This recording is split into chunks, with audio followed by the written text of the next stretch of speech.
Here are some taboo financial topics, and they should not be. These are things that we should talk about quite often. Life insurance is a taboo topic. Early retirement is a taboo topic on its own.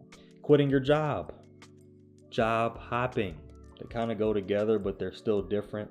Investing in and out of retirement. My favorite one, though, is how much money you really make. Like actually being transparent with yourself versus trying to flex. Talking to your partner about money early in the relationship. That is crucial, and I've got to say this needs to happen sooner than later if you are in a relationship. It has to. It's not really a negotiable. If you try to push it off for too long and y'all are not aligned financially, things can get disrupted real quick, and that can lead to a breakup. And I'm gonna let y'all know that right now. Being cheap isn't always the smart thing to do. Being the financial hero of your family can be extremely harmful. So like, as you can see, I kind of have a lot of these and I still have 3 more. And of course this channel is for men, but this one that I'm about to say pertains to everyone. It just so happens to have the word men in it. But it says some men secretly resent their jobs, but stay for the comfort because of the lifestyle that job provides. And that's a very real thing. That's a very real problem. And we got to talk about it. We got to talk about all of these. Men compete financially with each other without even realizing it. And lastly, but certainly not least, why you hate budgeting. Because no one wants to talk about these things. When you see these personal finance channels on YouTube, some have views, but that's few and far between. I think in general, personal finances is just now really being talked about and put out there on the internet. Like in 2017, when I was trying to understand and learn personal finances, I really wasn't getting much. It was just like, oh, well, save your money. Oh yeah, I had no idea I should be saving my money.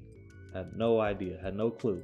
I'm talking about strategies to save money. I'm talking about ways to make more money so I can easily save money. You know, there wasn't a lot of information out there, especially when it comes to YouTube and the internet. You really had to know somebody or read a book or that type of thing. And that's crazy because that's less than 10 years ago, right? So that's something that we need to be thinking about and talking about on a consistent, and I mean on a very consistent basis. So we're going to jump into each one of these. I just read all, I think 12 of these. So let's start with life insurance.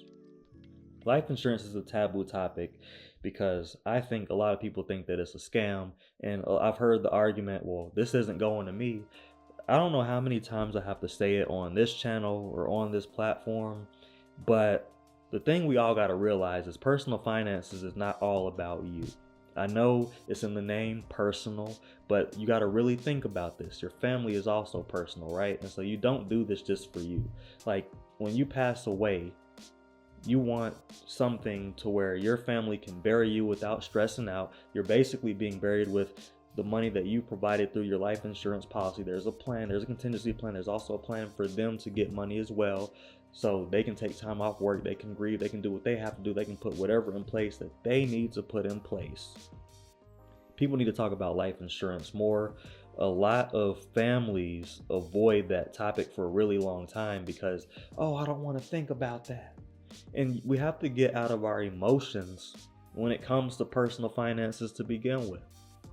It's not like, I understand that money can be a topic that is tight for a lot of people, that deep emotions are tied back to. There's been things that you might not have been able to pay for that you needed to pay for at a certain time, and so you have like an emotional connection with money. But I'm here to tell you, if you're putting off important conversations because you're not ready, you're not going to be ready for anything in life that happens all of a sudden, because we don't know when death is going to happen. We don't know. How many of us have lost family members all of a sudden, weren't expecting anything, all of a sudden they were just found somewhere. Like, I don't want to get on a dark topic, but we have to talk about life insurance. We have to talk about what position is the family going to be put in if something happens to you. You know, it's about being more thoughtful. It's about thinking about their well-being and what they're going to be going through when you're no longer here, especially if you're the head of the household. But everyone needs it, even people who are not heads of the household, because like I said, death can be sudden. car accidents happen. Things happen out of nowhere. People choke. I mean, you never really know when it's going to be your day. So when it comes to life insurance, you have to have that on lock and in place, and it has to be set up to where the people understand what the plan is if something happens to you. Your family, your friends, your kids, whatever the case is, it's going to be different for everybody.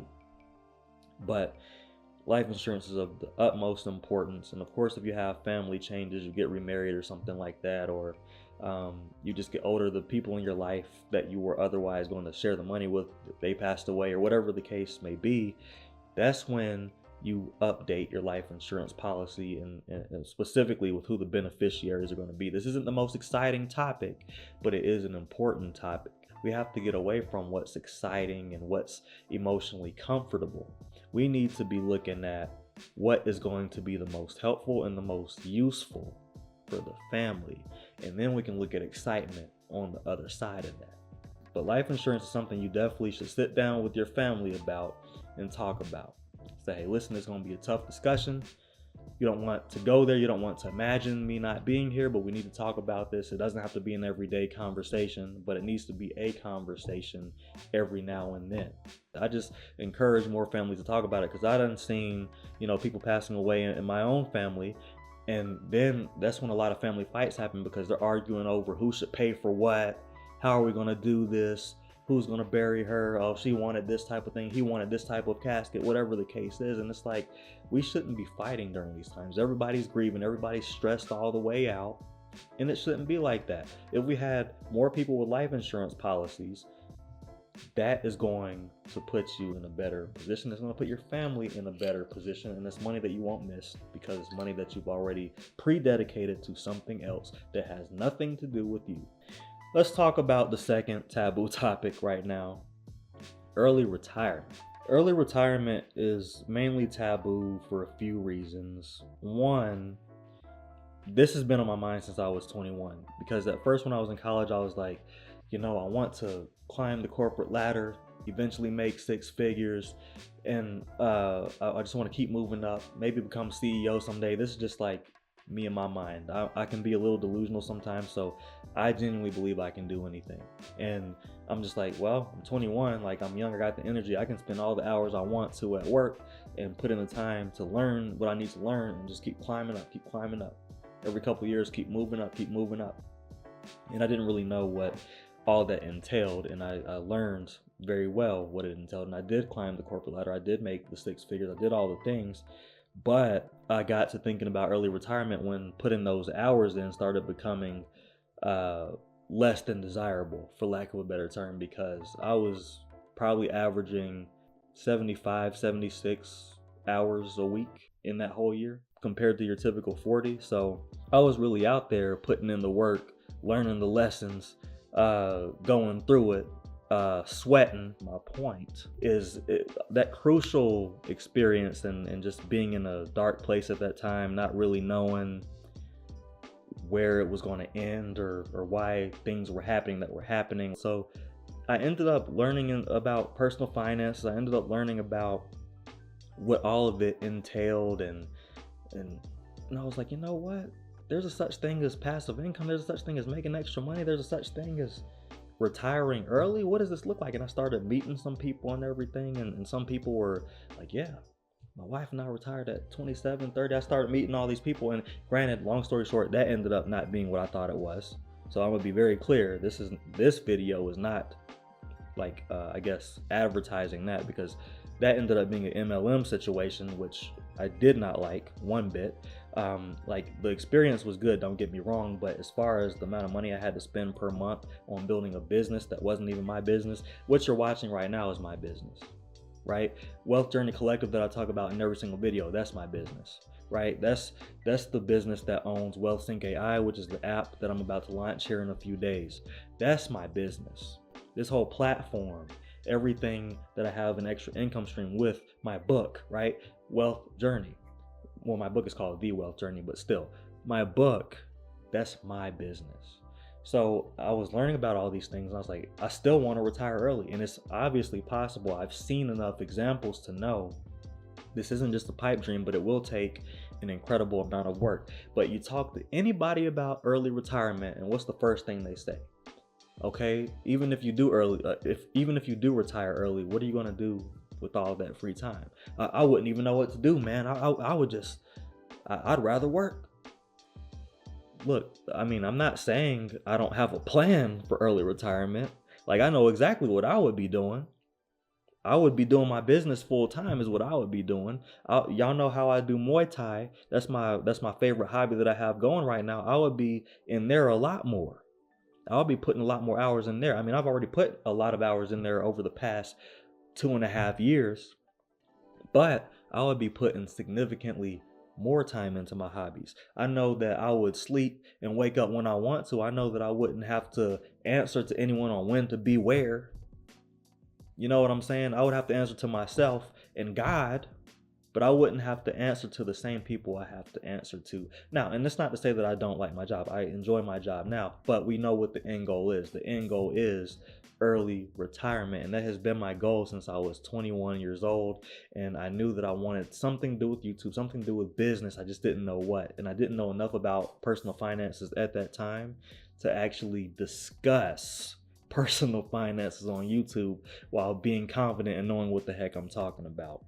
The second reason that early retirement is a taboo topic is for the simple fact that people don't think it can be done.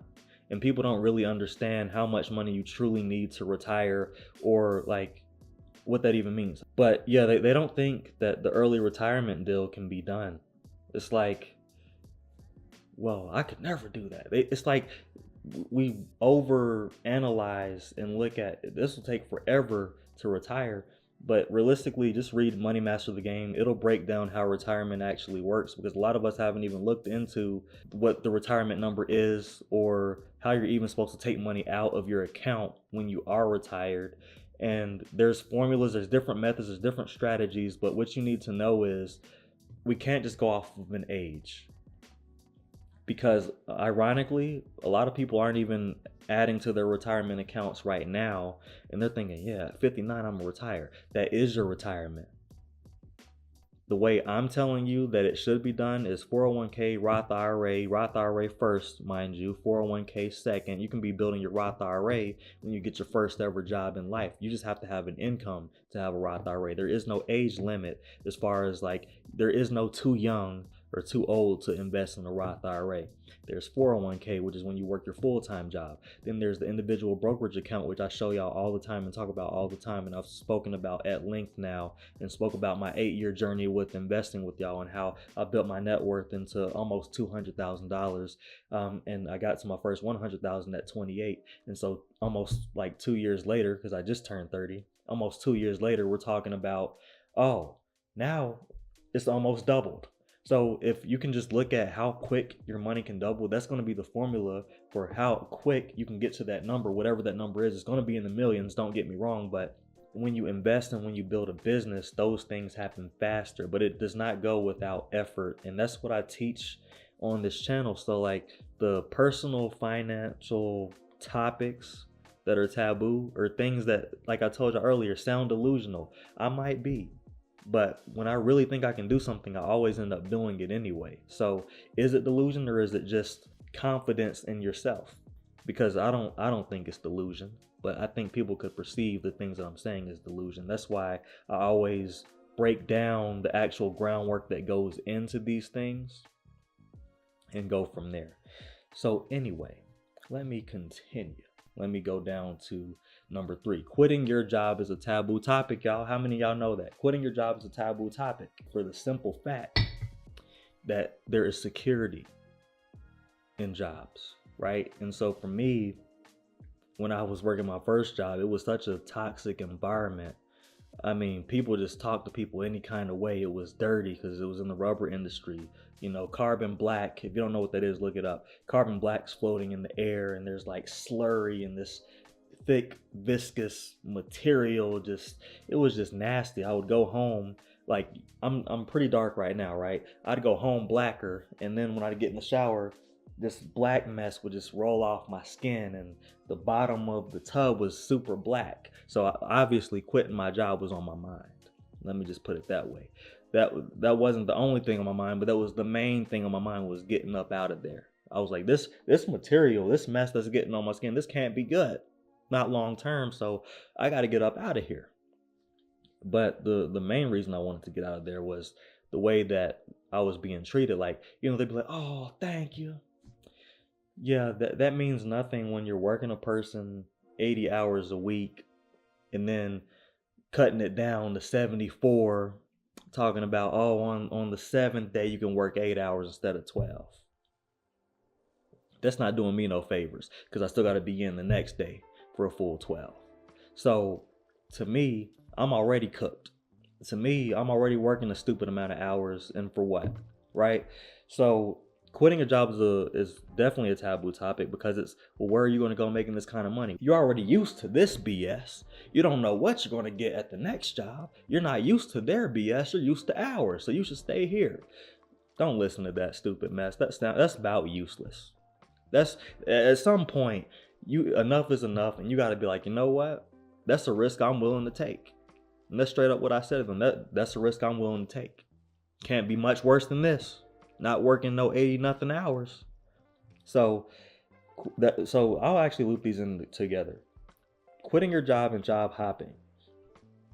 But how many of y'all don't realize this? How many of y'all heard from somebody that's old school saying job hopping is bad, companies don't like that, they won't hire you? Okay, so throughout my career, I have seen so many people job hop. I mean, from city to city, from state to state. And I'm talking after like a year or two. And hey, their experience tracks. If you do that 3 times, that's 6 years worth of experience. And how many resumes or how many job descriptions say you need 5 years of experience? Well, you got 6, and they're from 3 different places. 6 years of experience split up between 3 different places, 3 different industries probably. So now you're looking at being more competitive against somebody who doesn't have as diverse of experience. So for me, I don't think job hopping is bad. I just think you should be at a place longer than a year, because you have to do what's best for you at the end of the day. The business, like if your leadership truly cares about you, they will say you have to do what's best for you. We want you to stay, but you have to do what's best for you.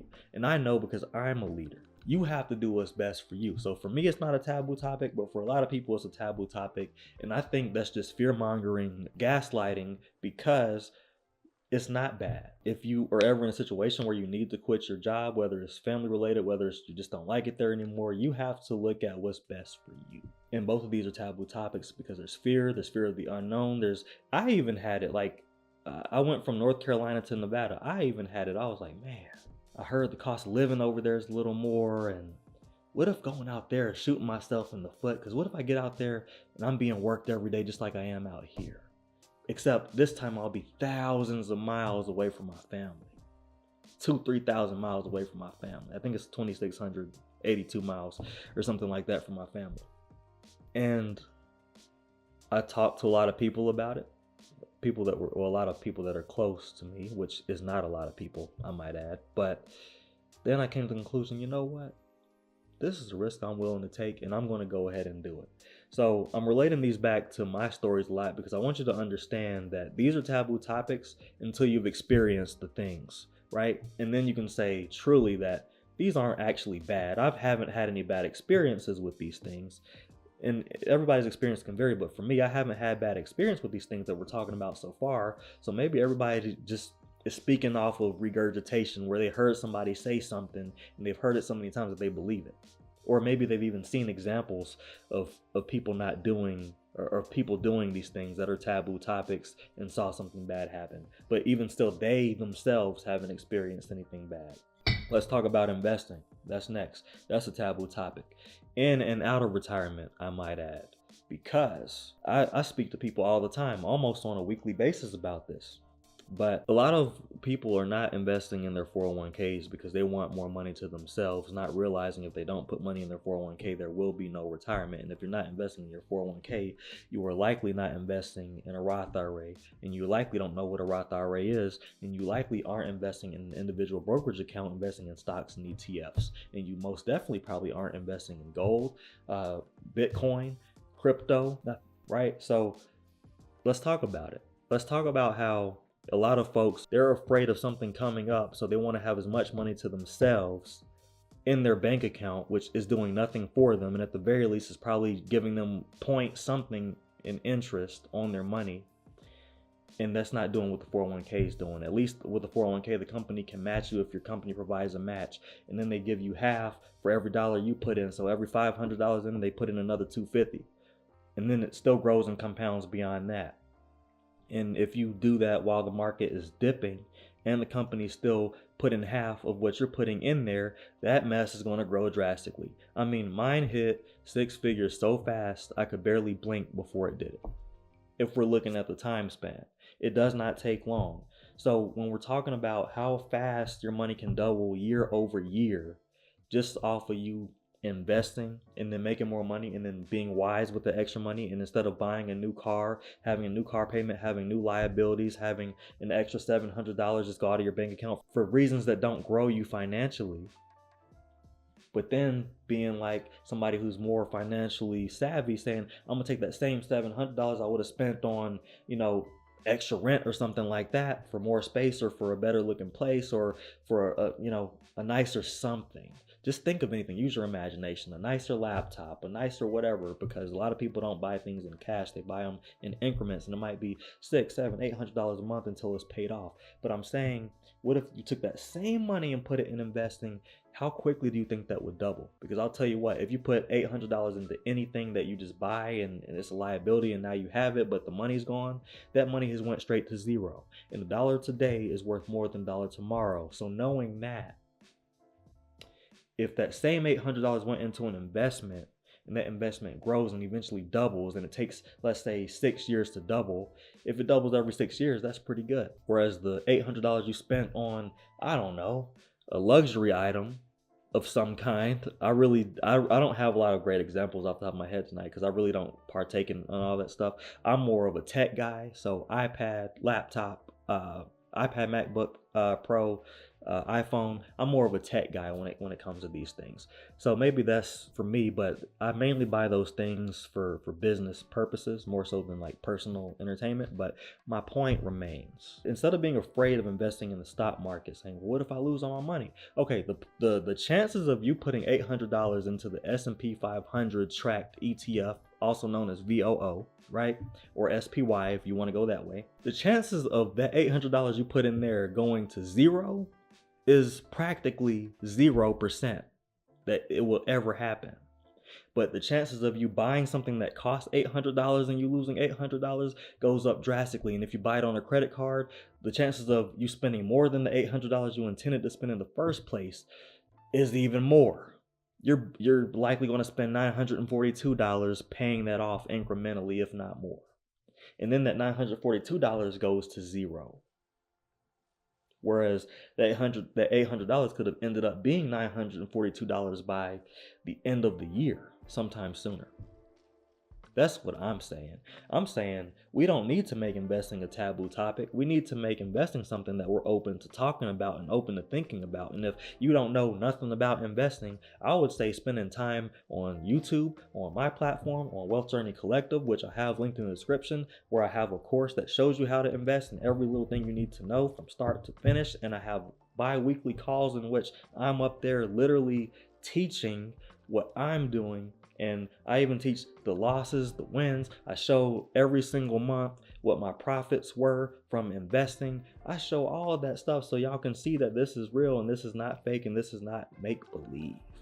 Everybody likes to make money, but not everybody likes to hear the word investing, which I find to be very ironic. But let's talk about how much money you're really making, because that's a taboo topic. And I'm not saying to share with everybody how much money you're making, but I will say this. You got to look at how much money you really make and be transparent with yourself. Instead of trying to flex, instead of comparing yourself against the other guy, the other man, whatever the case is, like, you got to really look at, yeah, my overall salary says I make, let's say you make $70,000.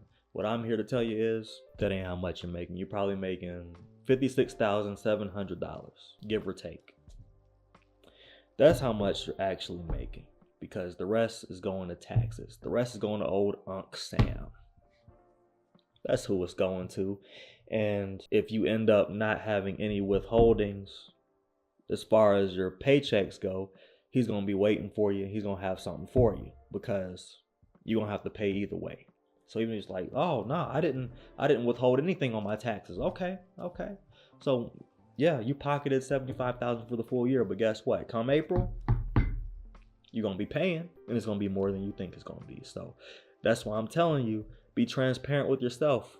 Be honest with yourself. How much are you really making? Instead of trying to flex, instead of, oh, I can buy this now. No.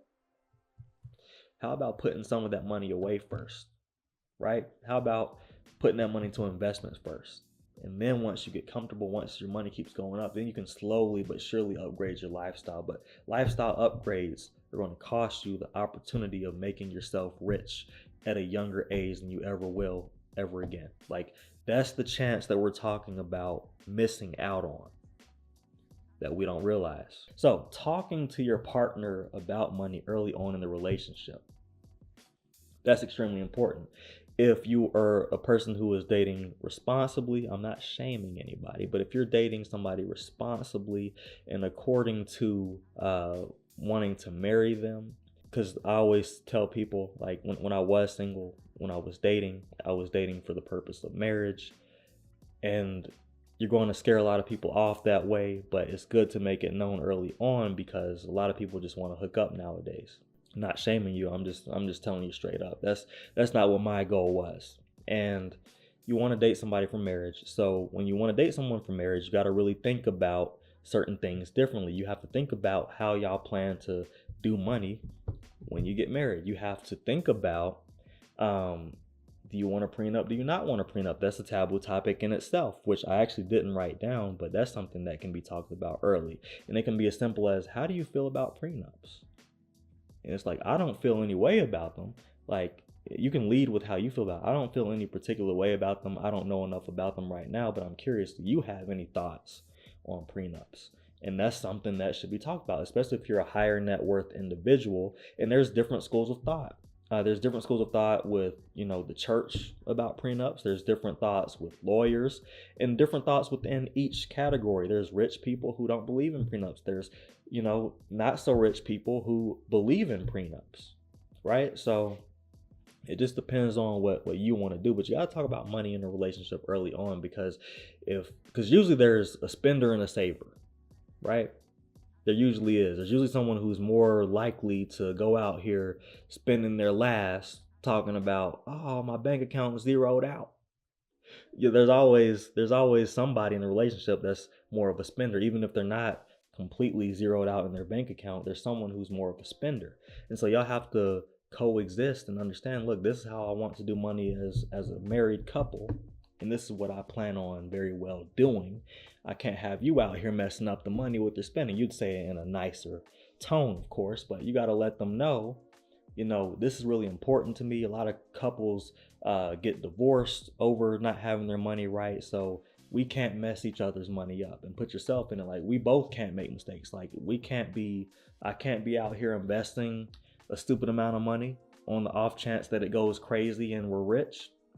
And you can't be out here spending $1,500 off a whim just because you see more money in the bank account now. Like, you have to be able to have these conversations. Are these easy conversations? They can be if you have them in the right way and you have, people skills with your spouse, because there is a difference. Spouse / girlfriend / fiance / whatever, right? Anyway, there's a difference between having people skills with everyone else, your acquaintances, your friends, and having people skills with your significant other. It's a difference because they might say things that trigger you a lot quicker than your friends or other people that are your acquaintances and whatnot. So just think about it, people. Just think about it. These are taboo topics now. We got to talk about them because we can't be afraid to have the conversations. One thing I realized early on in life is that tough conversations, like stern conversations sometimes, are a pathway forward. It's like when you're playing a video game, and especially like an RPG game, for my guys out here who have played video games before in their lives, when you get lost and you really don't know where you're going, the moment you hit an enemy, that's right, I'm going the right way because I cleared the enemies out on this side. Now I'm going forward. Okay, where am I at? I think I saw that tree before. Where am I going? There's a bridge. Am I going the right way? Oh, cool. There's some enemies over there. I'm going the right direction. So sometimes when tough conversations hit, you're just moving in the right direction in life, but you may not realize it because of the intensity of the nature of that conversation. A lot of us don't realize that, but it is the truth. And I'm here to tell y'all the truth. That's what it's all about. I'm not a fan of sugarcoating. Anyway, let's talk about how being cheap isn't always smart. Being cheap isn't always smart, good people. It's not, because you'll end up having to replace things more and ironically spending more than you would have by just buying the thing that you should have bought once. It's the truth. You get what you pay for sometimes. And I'm not saying that the most expensive thing is the best option. I'm definitely not saying that, because that's definitely not the truth. But I am saying that if you're like, oh, I want to buy this, but I'm going to get this because it's cheaper, sadly mistaken. Think about pots and pans. I want to buy this cast iron pan or this stainless steel pan that's actually healthy for me, but they're expensive and they tend to stick. I haven't figured out how to season my pan properly so things don't stick. I'm gonna just buy something that's a stickless pan. It's cheaper and it's easier. What I'm saying is we can't go the easy route, because guess what? The cast iron pan, the stainless steel pan is going to be the more expensive option, but it's going to be the healthier option for your organs, for your overall body and well-being. You won't be consuming any contaminants.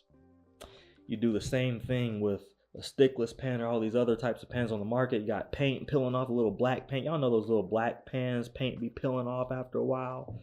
Do you think that's good for you? And that's just an example, but you get what you pay for. Being cheap is not always smart. I made a whole series about frugal living, but that wasn't to say I'm penny pinching every single dollar. I was tripping on one video where I was like, why are you buying water? Look at me now. This is water, y'all. Spring water. Your body deserves the best type of water when you can afford getting the best quality food, the best quality water, food, coffee, whatever it is that you drink that has no sugar in it. That's the best thing for you. And being cheap isn't going to help you. Like if you buy, think about this. This is a whole liter of water. Costs like $2.86 per bottle, but if you buy them in bulk, they're obviously cheaper, right? I could drink like half of it in a short amount of time and not have to run back and forth to the bathroom at all, or even use a bathroom once. It's because when you drink, and I know this is not what you expected for this video, but I'm just using this as an example for cheap versus premium. So it's because your cells absorb the water and you genuinely hydrate yourself. When you're talking about drinking like the little bottle waters at Walmart, you could drink a little bottle like this big. You got to run back and forth to the bathroom about twice. Why?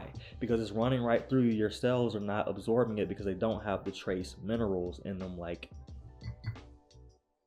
you can't see that. Like this does.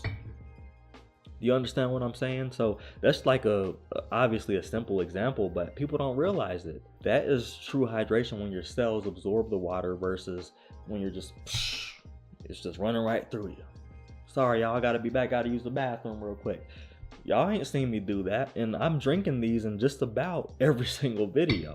That's like my point. When it comes to technology, I can definitely say you gotta spend some money if you want a product that's gonna do what you need it to do. Or you'll be just replacing it within a couple of years, buying a new one, and eventually you'll be spending the amount of money you would have spent buying a MacBook Pro. And also, I will say this, my frugal living content took a turn when I was like, look, we're not saving money just to save money. We're saving with a purpose. Look, yes, I'm not buying this anymore, but it's because I'm taking the same money I would have spent to buy this and I'm investing them in stocks. I'm taking the same money that I would have spent on DoorDash, for example, right? Which is last year was crazy. It was like $700 a month, but I'm taking the same money I would have spent on DoorDash and bam, it's not going to DoorDash anymore. Guess where it's going? It's going toward my savings. So there is a big difference as far as what being cheap and being frugal is. I think being frugal is just being smart with your money, not buying everything, not always upgrading your lifestyle. We all like to have nice things, but life isn't all about upgrading and being more comfortable. What that does is it tightens the chains, it tightens the golden handcuffs that could be your career. I don't know. I don't know where you work at, but I do know a lot of people don't want to work forever. But the thing that they don't realize is they think they're going to retire at 59 and a half, and they are not, because they haven't invested in their 401k or their Roth IRA or their individual brokerage account, and they expect that 59 they're just going to have that amount in their regular savings account to retire, and that's not how it works. Hardly anyone really understands how retirement even works in the first place, how it's taxed. If we're talking about a 401k specifically, they don't understand a lot of things. They don't understand what percentage of their lump sum of money they should be taking out a year to not affect the principal and let it to keep growing, and so they can keep living the rest of their life. And the goal, obviously, at the end of the day, is to outlive your money. A lot of people don't outlive their money because they don't do it correctly. That's why you might see older people like 70 and above, late 60s and above as well, working in their career because they have to. Some of them want to. They want to keep busy. I'm not talking about them. I'm talking about those that have to. And they're still mistreated, overworked, and underpaid at that. That's insult to injury, and that is something that I won't accept in my personal life. So I'm doing things now, and I have been doing things since I was 21 to put myself in a position to win. And that's really just it. You have to put yourself in a position to win. And when you do that, losing is a 0% chance. Will there be setbacks? Sure. Life is unpredictable, but overall you will win, and that is what's important. Being a financial hero in your family can be harmful. Yes, it can be. You come into some money and you start getting to paying other people's bills. That can be a dangerous game, because you will eventually feel it, and you will be one setback or one minor inconvenience away from being in the negatives in your bank account. I'm telling you that now. I don't really need to harp on this too long, but it's a cultural thing where people feel like they owe their family, they owe their friends, or whatever the case is, and they just have a big heart and they try to help, but you have to dial that down and help within reason. Help not beyond your capacity, because if you get to paying their mortgage for them or the rent for them, and it becomes an expectation, and like you're like, you don't gotta pay this no more, and you don't gotta go to work today, and like every man's dream, I think, is to retire his mom.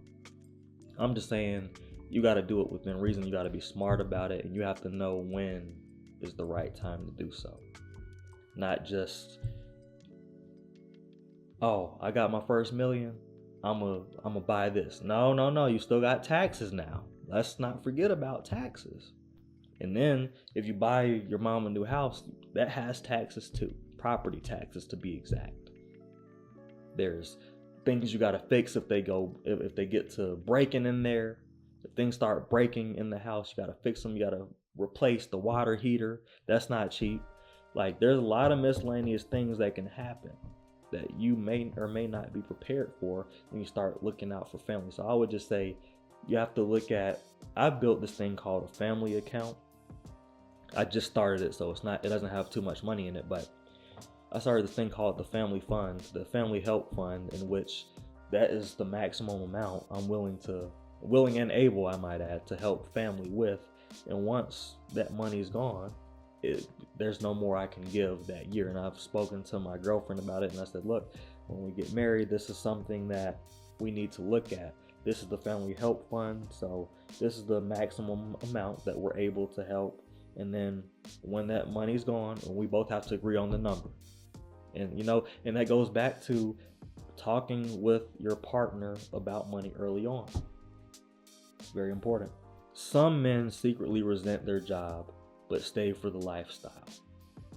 I wouldn't say some, I would say a lot. Like maybe 80% of men in America, they could resent their job, maybe not so much for how they're treated, but maybe for how they're paid, maybe for the hours they have to work.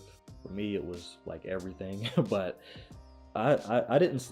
There was no secrets about it. I straight up did resent my job for my first ever job when I was working at that tire factory. I resented the mess out of that job, but when I was there, it was a secret. But the thing is, You don't have to secretly resent things in silence. Like you can, like what I did something about it. Yeah, I was feeling resentful, but at the same time I was working towards my exit.